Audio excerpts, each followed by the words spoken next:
And it looks like we are just packing up from game 1. Saw an Ugin with some loyalty on it, so I'm going to guess that a 1's going to about to appear next to Andrew Walter's name here. That would make sense to me. Ugin is a powerful dragon. And there we go. In general, I'd also say that the games that Spirits wins in this matchup tend to be the quicker ones. Yeah, that's certainly true. So we're going to get to see some sideboard games. Catlight down 1-0, but you mentioned in her sideboard some options. So she has 2 Detention Sphere, 2 Rest in Peace, 2 Disdainful Stroke, 2 Damping Sphere, 3 Stony Silence, 2 Thalia, the 2-mana Thalia, and then Geist of St. Traft. A lot of things that I actually like in this matchup I think are available to her. Yeah, the Disdainful Strokes are good for pushing Andrew off of any of his big payoff cards. The Geist of St. Traft, just any matchup where you want to go fast, that card is really going to be your best option to be the aggressor. On the play, certainly, that can be a big deal. And then stuff like Damping Sphere, and to a lesser extent, Thalia Gardener Thraben, can also push the Tron players a little bit further off of being able to cast their Haymakers on time. Yeah, so I like that, the Damping Sphere. So we have arguments for Stony Silence. Disdainful Stroke seems like it's in. Yeah. We have arguments for Damping Sphere, Stony Silence, Thalia, and Geist of St. Traft. I think in the mix, Thalia is the weakest option. Okay. So if you go with the other ones, that's still 9 slots. Is that too many, or are we good to, or is boarding 9 here okay? So there's 4 Path to Exiles in the main deck. You maybe want to maintain 1 or 2 copies because of Wormcoil Engine, though for the most part, your threats are all flying. I think you can try to avoid that. And if you're bringing in Stony Silence, it makes enough sense to board out these 3 Ether Vials. So there's quite a lot of cards that I'm looking at boarding out. Okay. And you can kind of shave maybe stuff like Rail Chains or some of your 3-mana spells. That can all be fine. This is not a matchup where I suppose you just need to maintain enough of your 1 and 2 mana creatures, so I wouldn't necessarily be interested in shaving any of that. So for the most part, it's going to be those Vials and Paths. I could also make a push to trim some of the collected companies just because of how much they cost, but mostly, looking at those Vials and Path to Exiles. Over on Andrew Walter's side, his sideboard's 4 Nature's Claim, 3 Thragtusk, 3 Thought-Knot Seer, 2 Spatial Contortion, an Emrakul, the Promised End, a Grafdigger's Cage, and a Crucible of Worlds. The big hits are going to be those 2 Spatial Contortions. Yeah, I love that here. It's an argument for lowering the curve and bringing in stuff like Thragtusk in a matchup like this. That stuff's all fine. Grafdigger's Cage against a Collected Company deck is okay. It's a deck like Bant Spirits. Yeah, it's not the best. It's hard. So I used to like Grafdigger's Cage a lot against Company when the main Company deck was Obzon Company because it really hit all the text on the card. Now when we keep seeing stuff like Bant Spirits, like Elves, I want to board it in, but I just don't know if I can justify it anymore. Right. Yeah, when decks played Collected Company and Court of Calling, and you got to hit 8 cards with it. Well, and they had Kitchen Finks, just all these things. You're right. But yeah, with the Spirits deck just kind of does enough. And this is not a matchup where Cat's going to be like, 3 Collected Companies, keep. Yeah, that's not great. Yeah, he's not actually playing Jund. It's just got to stop the faster stuff. Yep. So coming up, we've been talking about Guilds of Ravnica. We talked about some cards. We'll keep talking about some cards. Pre-release is in 2 weeks. If you want to get one of these playmats here from Star City Games, around the country, we have this exclusive playmat going to be given out at pre-releases. The registration is passed for it, but if you don't want to get this one, it's Meals on Steel. Find a store near you that is participating. StarCityGames.com/pre-release. It's a nice mix of animals. Great biodiversity. They're all hanging out. They're being friends. Particularly enjoy the hippo. I wouldn't want to be up that high on a steel beam with a hippo. I'm concerned of my safety now. You could have stopped that sentence at beam. I wouldn't want to be up that high on a steel beam. End of line. Sure. So, players start off here for game number 2. I always get worried when my Tron opponent, their first play is Tron piece, no plays, go.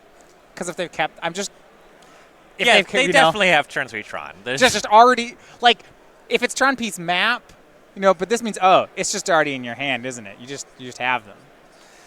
Yeah, the Tron piece Go is generally going to be indicative of natural Tron and Karn. Of course. Well, why would you not have Karn? That's what makes that hand keepable. I guess if you have 2 Tron pieces, a Forest and a Sylvan Scrying, you'll probably keep it and then hope to draw, and you lead it out this way. On 7, I think that hand is pretty worth mulliganing. I've talked to a lot of Tron players. Really what gives the deck staying power is the ability to mulligan hands like that and still produce the turn 3 Tron back-breaking hands. When you're only set up to have turn 4 Tron... Sorry. Okay, she plays Thalia and passes. Andrew did not have Tron, but he sure drew it that turn. That was smart. That's a good just strategy. draws tower. LOL. He had Spatial Contortion in hand, so Thalia actually was a pretty good lead out for Cat. Spatial Contortion does make the not turn 3 Tron hand a little bit better because you do have some disruption and maybe you draw into it. Yeah. As it is, just plays a second Tron piece, says go. Third one's coming. He'll go to 18. Yeah, there was no Noble Hierarch. There's no Mausoleum Wanderer in turn 1 for Cat, so not too much pressure being applied just yet. You'd want to see some kind of powerful sideboard card. Well, the hard thing about natural Tron is there's no defense, right? So Cat has Stony Silence in hand. Turn 3 Tron, like checking that square. All the things that can try to slow them down, if they just have it, none of them matter. Right. Andrew leads off by using Spatial Contortion on the Thalia. Cat could cast this Spell Queller, and we'll see if she does. Not a ton else that you're trying to quell in the matchup. And kind of the biggest find for it is Oblivion Stone, but if you're saving a creature with the Spell Queller, then the stone ability resolving is kind of whatever. Yeah, and Andrew does have the Oblivion Stone. It's not like things get better against Oblivion Stone. Well, she does sense the Oblivion Stone, and it looks like she'll get it. So now he casts Stone, and now Cat will go for the Spell Queller. This is a pretty aggressive play by a Walter.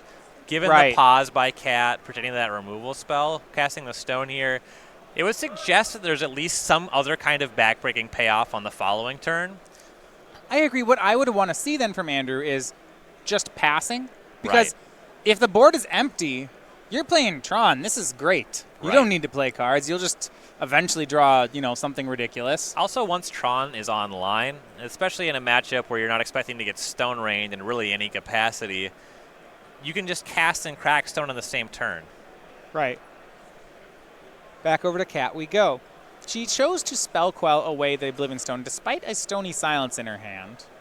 There's just not that much else you can quell. Sure. Tron's already online. I mean, Ancient Stirrings is probably the best card to tag at this point in time. Yeah. Sylvan Scrying, one of very few other targets. Cat attacks for 2, Andrew to 16. She's got Selfless Spirit in hand, which is going to be her play. Looks like there is a Collected Company, but she missed land 4 there. So she'll make the 2-1. And then just pass, see what kind of follow-up Andrew has. At least one Nature's Claim looks like it's been drawn. It'll insulate against things like that Stony Silent down the line. Right. Forced into Ancient Stirrings for Andrew Walter. There's Karn. There's Oblivion Stone. And he'll take Karn. Go figure. Didn't come here to not cast Karns. No, he had 7 mana up. Might as well Karn. Now I'm interested, Ryan, where he goes with this, whether plussing or minusing. Could see arguments for both. Yeah, given the small amount of pressure on the other side, this line here with the minusing means a Noble Hierarch for Cat would allow the Selfless Spirit to come across and take the Karn down. There is just Oblivion Stone back online for Walter, though. Yeah, and that's pretty nice. That's what he'll go for. Yeah, takes care of that Spell Queller. Plussing Karn and untapping with it just feels so good, though. I do like that, yeah. 10 loyalty. That's just an impossibly high number. True. Mausoleum Wanderer and Supreme Phantom. And because the Karn was minus, that means Selfless Spirit will attack for 3 and take out the Planeswalker. Yeah. Yeah, so this is enough stuff where Andrew will want to crack the stone, but the Selfless Spirit does protect against that. Yeah, this is not ideal, actually. Cat still has some game. And Walter's hand, I know there's been a Sylvan Scrying hanging out in there. It's like Scavenger Grounds, that Nature's Claim that we've been talking about. I think it's mostly or maybe all air. Yeah, I think we have a pair of Scryings, a pair of Nature's Claim, and that Scavenger Ground. Ugh.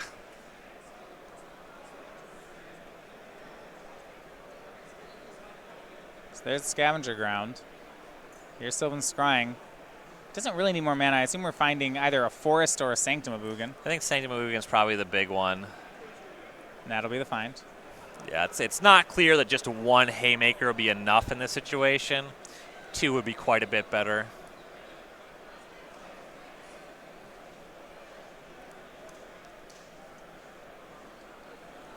Especially because it's a sideboard game and you can expect things like those sideboard disdainful strokes. Sanctum makes you quite a bit better against that kind of stuff.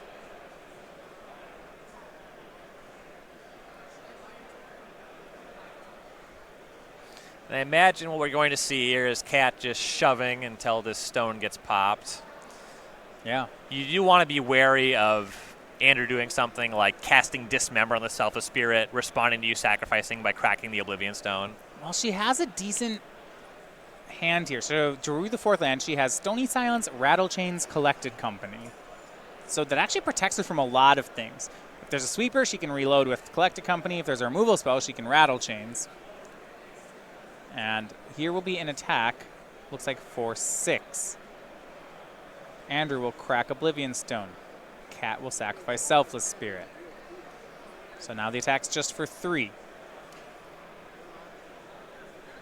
Andrew's to 13. She does have to keep a mind on, however, to get this damage in. And Andrew's always just 1 Ulamog off the top from crushing.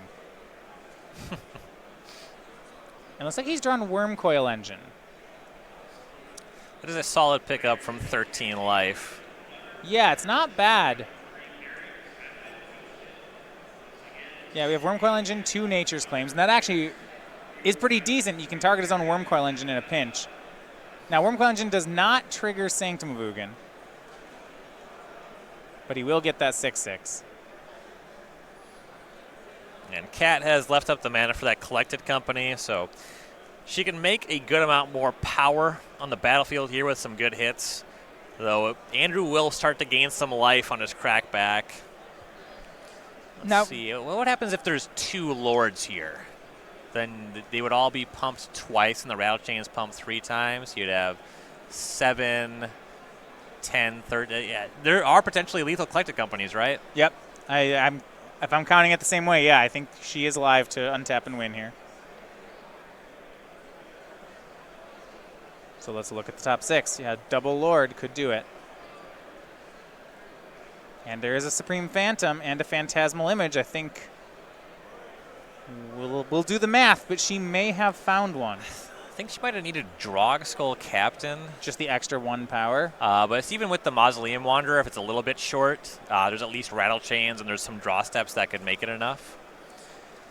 So you have 3 Phantoms, they would all be 3s, and then you have the 4 on the Wanderer. So okay. yeah, that that's does just it, 13. Right? Yep. Yeah. And that's what she'll do, Phantasmal Image, Supreme Phantom. So yeah, all 3 of the Supreme Phantoms are 3/5s, and the Wanderer is a 4/4, so that is an attack for 13. Now, Andrew can Nature's Claim his own Wormcoil Engine. That would keep him in the game. You would need probably a reasonably big draw from that point, though. Absolutely. Something like Ugin, another Oblivion Stone. And you cannot Rattlechains to give your opponent's cards hexproof. You can't, like, blow this out at all. Yeah, Wormcoil Engine is not a spirit. Nor do you control it or anything. She could counter the Nature's Claim with the Wanderer, but that also doesn't really accomplish anything. So she just lets that happen. Andrew will go to 17. This attack will then drop him to 4. And we're looking at Ugin would work here, Ryan. Are we looking at much of anything else? You're kind of looking at Oblivion Stone. It depends if Cat plays the Stony Silence or not. I would pretty strongly expect her to on this battlefield. You're probably already in bad enough shape against Ugin. Yeah, she does have 2 rattle chains now. So with Andrew at 4, she may try to just hold up double rattle chains. And never mind, you're right. It will be Stony Silence. She'll pass. Yeah, with double rattle chains, you're going to get hit by the lifelink worm anyway, right? So yeah, it's not actually lethal. Ugin does it for Andrew. He draws Chromatic Star, so no Ugin, but he gets a redraw. Well, Stony Silence means he doesn't get a redraw. He can Nature's Claim his own star, there we and go. Then he gets to redraw. There we go. If we're still live. All right, 1 mana floating. He can't crack it, but he can Nature's Claim it.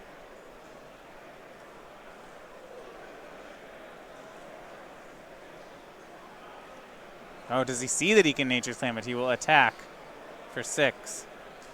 Cat will go to 9, Andrew up to 7.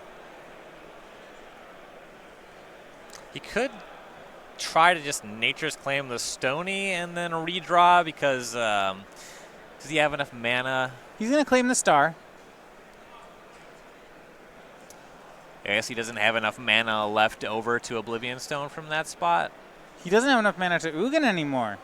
He burned that extra mana. Finds Thrag Tusk. He does not have double green. And this attack is just going to be lethal from here. You know, if he'd claimed the Stony Silence, he'd have another green mana. That is true. But he would not have gained the 4 life initially. Right, so then he as long as he gains 1 extra. He's dead both ways, isn't he? There's some fancy stuff, but it's a no-win scenario. Agreed. So Cat Light evens things up at 1 game apiece. Andrew has the turn 3 natural Tron, but not able to get that one. Shows some strength on the Bant Spirit side. The hand was a little bit light on things to do with the Tron. Yeah. And given that he naturally drew the Tron and still struggled a little bit, that hand might have been a mulligan. I didn't like 2 Nature's Claims. Right. That felt over sideboarded. And certainly, like, Tron plus a bunch of Sylvan Scryings is a hand that can lose. Maybe he had to try to protect the Karn more heavily. It's unclear. Yeah, plussing the Karn could have been a different game. But we'll be going to a 3rd game between the two. 20 minutes remaining in the round. Here between Tron and Bant Spirits.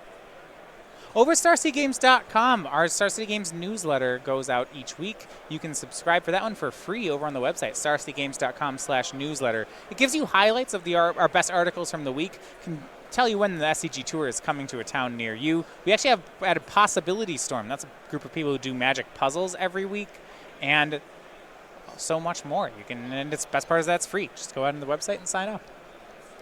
Yeah, the Possibility Storm is pretty cool. It's kind of something that's been on and off a feature of various Magic publications, that kind of Magic the puzzling kind of thing. A lot of players go for that.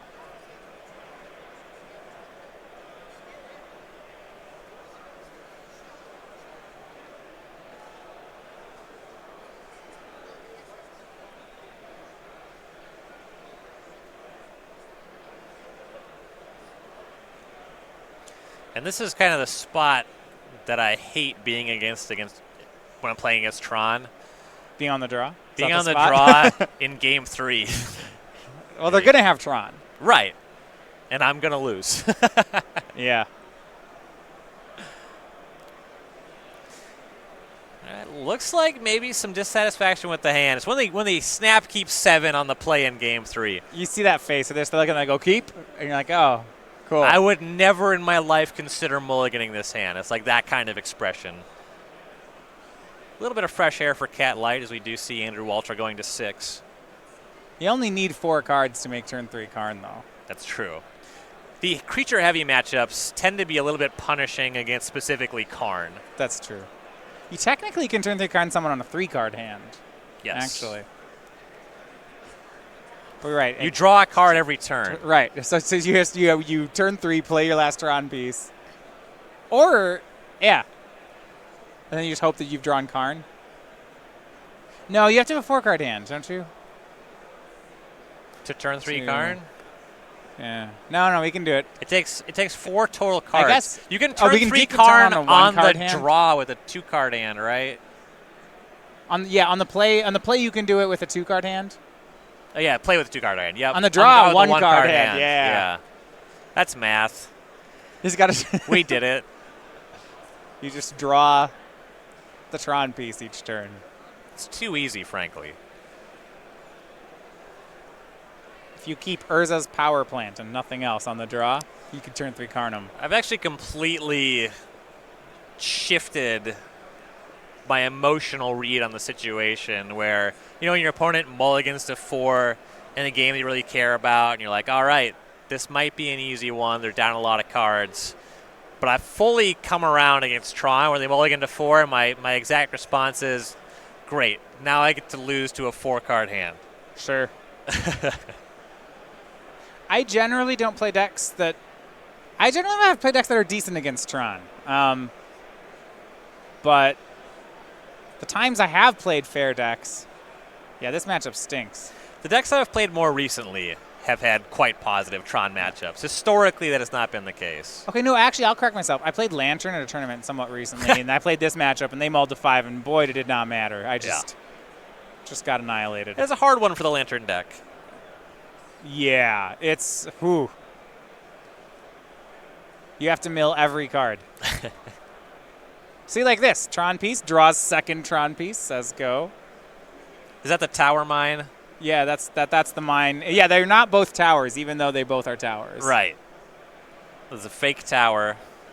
It's not as well constructed as the other tower, so that's why it's probably a mine. Poor craftsmanship, so they converted it into a mine instead. Cat's going to make Stony Silence, so Andrew and Responsible will go ahead and crack this star. His hand is all sorts of bad right now. Hold on, Nature's Claim, though, for the Stony. You lied. Well, I mean, it's still not good. I don't think he has any more lands. He does have Expedition Map, so he says go, hoping that there's not another Stony out in Cat's hand. Right, no 3rd land whatsoever, so it's going to take some time to cast that Thragtusk in hand. Can Cat follow up with another Stony Silence? Stony Silence would be great. She needs to get some pressure on otherwise. Still no creatures. Okay, well, how about here's some pressure. Geist of St. Traft. That's probably about best possible, is shying maybe Stony Silence. Yeah, that'll certainly play as you go back to Andrew. Cracks the map. Gonna get theirs as power plant. And you'd like to see some kind of backup for this Geist. If Cat could draw one of those sideboard disdainful strokes, that might be enough to buy the Geist alone time to win the game. Yeah, each disdainful stroke is basically a 6-point burn spell from here. Right. So Andrew can play the 3rd Tron piece. Here's his power plant. Has 2 mana. We'll see if he has a play for that. Looks like he has Karn, Wormcoil, and a bunch of green cards. Yeah, next turn, Cat'll need something for that Wormcoil. That is a mighty fine answer to Geist of St. Traft. Right, draws Horizon Canopy. She's got Thalia, Selfless Spirit, another Selfless Spirit. These things don't matter. Looks like she was thinking about cracking the canopy to find something. Well, I get it. Here's a swing for 6 from the Geist and its Angel token. Andrew to 14. She really would like to find that disdainful stroke. Well, here's Thalia, so no longer going for a disdainful stroke. Yeah, and Selfless Spirit. She'll pass.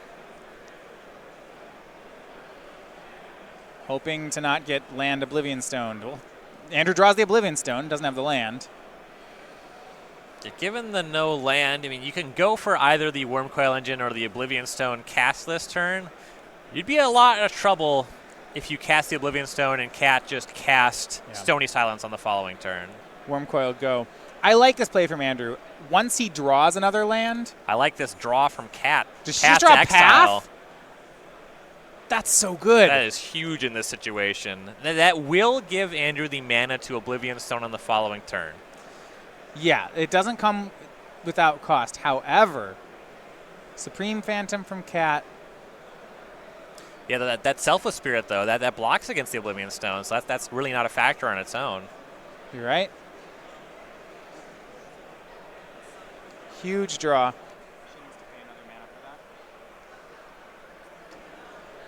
And Pat's exile. We're going to make her tap that extra land for it.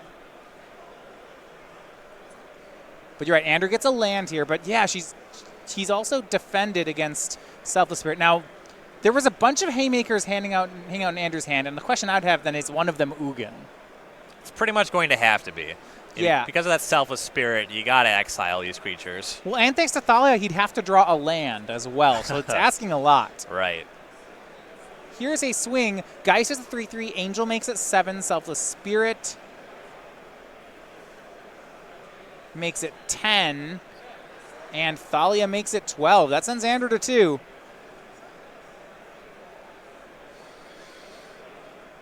And we're pretty much in an Ugin or bust scenario here. Yeah, Selfless Spirit closes off that out. So that Path to Exile, a big pickup for Cat. Helps here. Now, Andrew has Thrag Tusk. I don't believe that's enough. Yeah, there's still just 7 coming across in the air. You need Thrag Tusk plus something. He draws Walking Ballista. Does that work, Ryan? It wouldn't have enough counters to take care of the Angel. Okay. Yeah, and the Angel by itself is lethal. Yeah, you can just make the Ballista for 4, but then just the other creatures will come across for lethal. He can do Thrag Tusk plus Ballista for 1. So you go up to 7. You have a blocker on the Geist and the Thalia. Meanwhile, you're taking 8 in the air. Yeah, you can shoot the No, you can't shoot any other creatures because the Supreme Phantom makes the. You're taking 6 in the air, right? You're taking 5 off 4/4, 3-power creature, or 1-power creature. Supreme Phantom plus Selfless Spirit is 4. Angel's another 4. Well, he'd then have to shoot the Selfless Spirit with the Ballista. Well, the Supreme Phantom turns that off. It's only on 1 counter. Oh, yeah. You can't do that. Yeah, it doesn't kill it. Yeah, that doesn't work then. I think if Cat just turns her creature sideways, this should be the game. Draws Phantasmal Image. That doesn't make it worse. No, if it's not lethal already, which it is, another Supreme Phantom on. It seems like it will make it even more lethal. Some lethals are more lethal than others. Not all lethals are created equal. Also, another Selfless Spirit here. Yeah, she's just got a ton of great things going on. And you're just confirming that she has the win. In spots like this, where you have lethal on the table and your opponent's just like, show me, you have to think about what could they possibly have. Tron is not a deck known for casting 0-mana spells. It's not a deck known for having things. Just kind of. Another Selfless Spirit. So now she will not lose any attackers.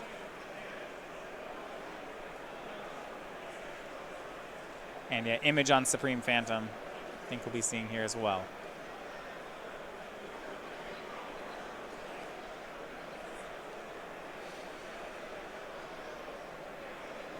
Yep, copies Phantom. So that Phantom swings for 2. Selfless Spirit swings for 4. Angel token will make it 10.